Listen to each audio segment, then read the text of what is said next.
Alright, so this video is going to be from section 1, topic 4, and we're going to be talking about all the different types of properties.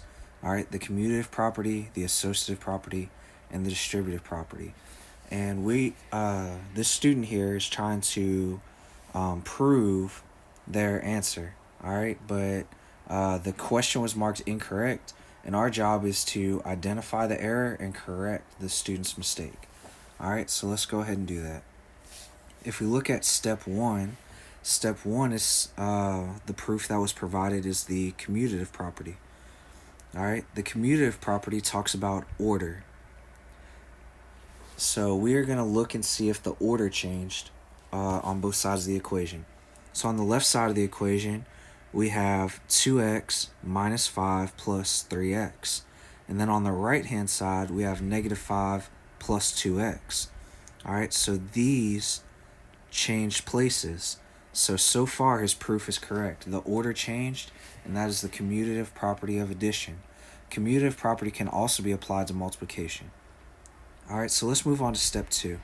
Step 2, he listed as his proof the associative property. Alright, the associative property talks about grouping. Alright, or who you are associated with. So think of walking down the hallway. Who are your friends? Who are you grouped with? Alright, so on the left-hand side of the equation, we have negative 5 and 2x are friends. Alright, negative 5 and 2x. But 2x decided to become friends with 3x on the right-hand side of the equation. Alright, so 2x is no longer associated with or grouped with negative 5. So far this proof is continuing to be correct. Alright, let's look at step 3.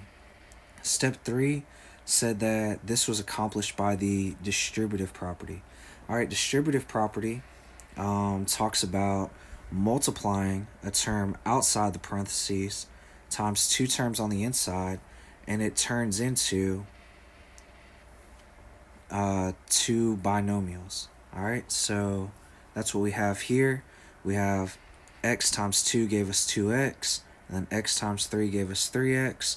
So that is still proven true. Alright, let's move on to step 4.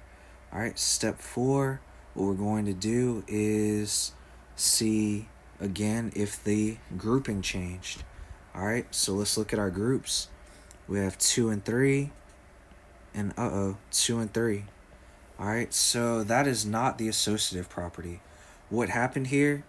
Well, 5 was listed first over here, and then it was listed last over here. So this should have been the commutative property. Alright, so we'll go ahead and fix that for the student. And that was the mistake that he made. Alright, so that's all for this video.